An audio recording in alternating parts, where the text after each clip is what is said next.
Assalamualaikum warahmatullahi wabarakatuh. Om Swastiastu, Salam Rahayu, Salam Taklim Makrifat.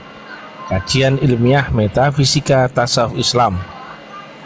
Kali ini adalah edisi yang pertama. Kita akan coba menguraikan tentang ilmiahnya wujud Allah. Karena wujud ini adalah pengenalan dasar untuk kita belajar Islam, sebagaimana di dalam rukun Islam sendiri syahadat yang kita ucapkan, yaitu dua kalimat syahadat itu adalah mestinya kita menyaksikan Allah dan Rasulullah, tentunya yang kita saksikan berupa wujud. Tetapi wujud ini perlu hati-hati diterangkannya, karena jika salah menerangkannya, jika tidak diilmiahkan, tentu akan banyak persepsi yang salah, distorsi, friksi, sehingga kita akan terjebak di makna syirik atau salah akan memaknai wujud Allah itu sendiri. Karena Allah itu di dalam keterangan yang lainnya, dia adalah laisa kamisli syai'un, maka mesti jeli untuk menerangkan makna wujud itu sendiri. Wujud ini adalah sifat 20 Allah, yaitu sifat yang utama yang berdiri sendiri. Kita kebanyakan umat Islam akhir zaman, kebanyakan kita masih sebatas tahu nama saja, nama Allah itu saja. Nah, di balik nama ini, untuk mengenal Allah mesti kita tahu sifatnya. Nah, kalau kita tahu sifatnya pasti tahu namanya, tapi kalau tahu nama belum tentu tahu sifatnya. Nah, misalkan asin, kita tahu sifatnya maka ada namanya. Angin, kita tahu rasa hembusannya barulah kita tahu namanya. Ataupun panas, walaupun nggak ada wujudnya, tapi karena kita tahu sifat panasnya maka kita pun tahu namanya. Jika dibalik, tahu nama jika tidak tahu sifatnya, pasti akan kita tersesat dengan membayangkan sifat yang melekat pada nama itu dengan wujud-wujud lainnya. Dan itu sangat bahaya, karena secara praktikal saat kita sholat, walaupun Allahu Akbar, lantas mana sifat yang kita hadirkan yang ada di balik nama itu? Jika belum tahu sifatnya, maka tentu saat menyebut nama Allah, bayangan segala sesuatu itu yang muncul macam-macam.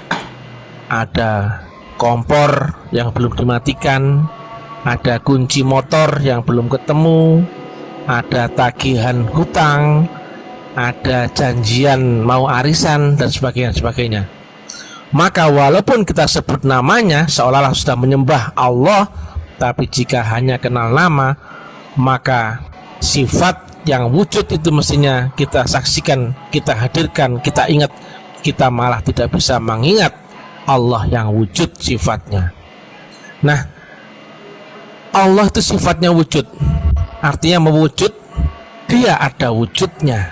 Nah, ini hati-hati, ada wujudnya, tapi wujud itu bukan Allah. Karena Allah akan dikenali di alam manusia karena dia menempati wujud, tapi wujud itu bukan Allah. Nah, analognya begini, jika matahari menghampiri alam manusia adalah lewat nurnya atau cahayanya, maka kita kenali matahari itu adalah lewat sinarnya. Karena mata kita tidak sampai pada matahari, telunjuk kita pun tidak bisa sampai pada matahari. Yang sampai pada kita adalah sinarnya matahari itu sendiri. Yang sinar itu adalah mewakili sifat mataharinya, sehingga kita mengenali matahari adalah lewat sinarnya. Nah, tetapi sinar matahari yang mestinya tidak pernah berubah, kenyataannya saat pagi, siang, dan sore sinar itu berubah-berubah. Pagi warnanya merah, kemudian saat siang terang benderang menyilaukan, dan sore berubah menjadi merah keemasan dan sebagainya. Tapi perlu diketahui, sinar matahari itu tidak pernah berubah, dan sinar matahari itu selalu berkekalan dengan mataharinya. Nah, kenapa kok berubah? Ternyata media rambat daripada sinar matahari itulah yang membuat kita mengenali wujud daripada sifat sinar matahari itu seolah-olah berubah. Pagi, siang, dan sore berubah. Maka yang terlihat pada sinar matahari itu adalah sangat dipengaruhi dengan gelombang udara, tekanan udara yang membawa pancaran daripada sinar mataharinya pada dimensi alam manusia atau panca indera manusia yang menghubungkan sehingga kita bisa melihat sinar matahari itu seolah-olah berubah. Demikian analog akan Allah juga. Allah menghampiri alam manusia adalah lewat nurnya. Karena Allah Maha Mutlak, maka jangan bayangkan mutlak itu bisa berhampiran dengan seluruh yang relatif. Maka relatif itu akan hangus, nol ketika dia berhampiran dengan mutlak. Nah, Allah memakai nurnya yang di dalam Quran dikiaskan sebagai cahaya di atas cahaya. Nurun ala nur yahdillahu linurihi mayasya. An-Nur 35. Yang nur ini ternyata ada yang membawa, yaitu seorang manusia. Laqad ja'akum rasulun min anfusikum, atau bah 128. Maka perlu perhatikan ya, Allah menghampiri manusia lewat nurnya, dan nurnya ada yang membawa, yaitu wujudnya manusia. Maka secara ilmu fisika, wujud cahaya nur Allah itu tadi kiasnya akan mewujud di alam manusia berupa wadah yang membawanya.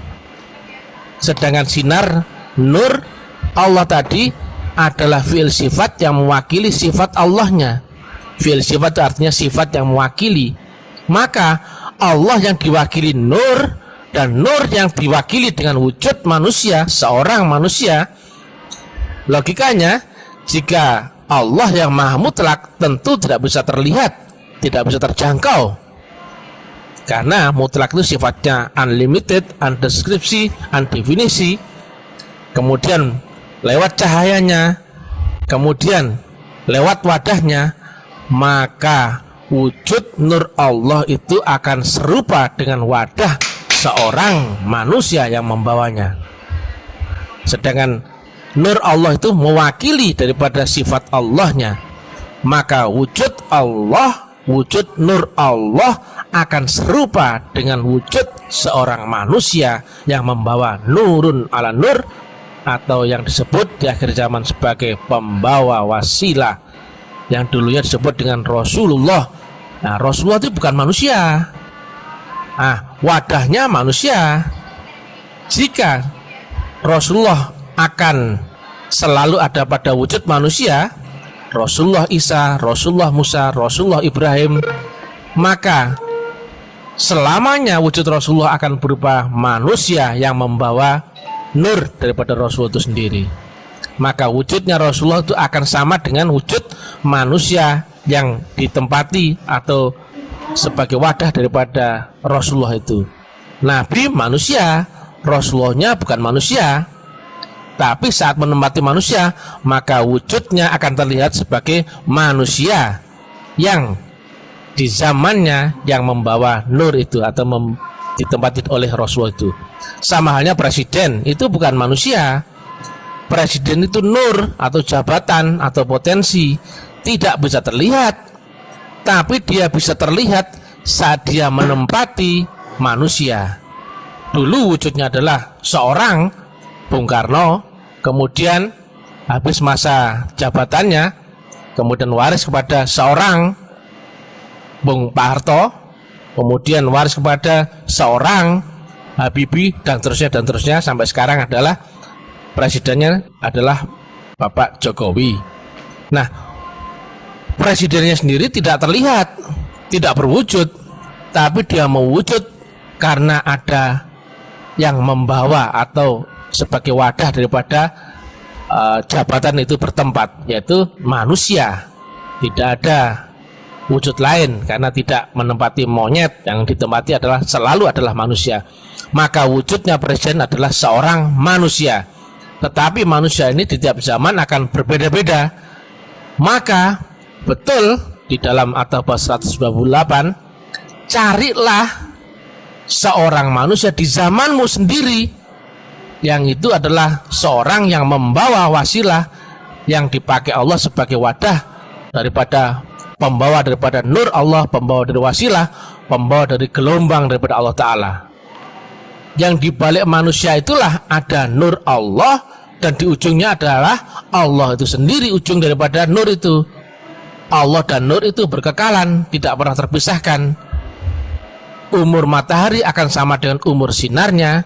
Yang sampai pada matahari adalah sinarnya. Tidak ada hal apapun yang sampai pada matahari kecuali sinarnya. Demikian juga dengan Allah. Yang sampai pada Allah adalah nurnya, dan Allah dengan nurnya berkekalan dan tidak terhijab. Maka untuk menuju sampai ke hadirat Allah Ta'ala, mesti kita lewati beserta adaptasi dengan nurnya Allah itu sendiri. Nurun ala nur, itu adalah terbentang dari nur Allah, nur malaikat Jibril, dan nur Muhammad. Maka adaptasi menuju Allah mesti lewat orang yang dipakai wadah daripada gelombang-gelombang nur tadi di tiap dimensi tadi. Maka mesti kita temukan pembawa wasilah yang perintahnya ada di Al-Maidah 35, wabtaghu ilahil wasilah wajahidu fisabilihi la'allakum tuflihun. Carilah, itu artinya perintah, tali penghantar, penghubung. Karena jika kita apapun yang kita kerjakan, zikir, ibadah, sholat yang tidak ada hubungan gelombangmu dengan gelombang Allah, maka tentu akan putus atau nggak akan nyambung. Sholatmu pun pasti lalai, zikirmu pasti nggak nyambung, ibadahmu pun pasti nggak sampai. Maka wajib kita mencari wasilah. Wasilah adalah tali penghantar, yaitu hubunganmu dengan Allah Ta'ala dan lewat nurnya. Maka nurnya itu ada di balik seorang wali yang dulu adalah ada pada Nabi Muhammad, yang isinya adalah Rasulullah Muhammad, yang ujungnya adalah Allah Ta'ala sendiri. Wujudnya Allah, wujudnya Rasulullah Muhammad, wujudnya Nabi Muhammad itu sama saat dilihat di dimensi dunia atau akal panca indera orang lain untuk melihatnya. Di dalam ayatnya adalah seorang manusia, artinya ada seorang yang terpilih. Maka kita harus mencari orang itu, yang dibalik orang itu adalah pembawa wasilah, atau dibalik ada wasilah itu sendiri. Perintahnya jelas mencari, dan kriterianya jelas adalah seorang manusia di zamanmu sendiri, bukan zaman lalu, bukan zaman dahulu, bukan zaman orang lain, mesti di zamanmu sendiri. Artinya Rasul utusan itu mesti ada di zamanmu sendiri.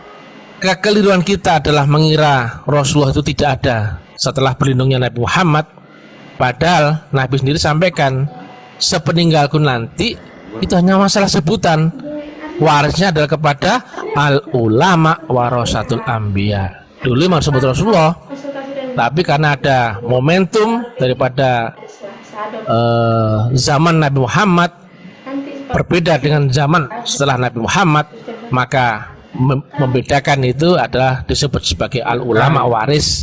Nah, yang mewarisi tentulah sama, hanya pindah wadah tetapi isinya akan sama.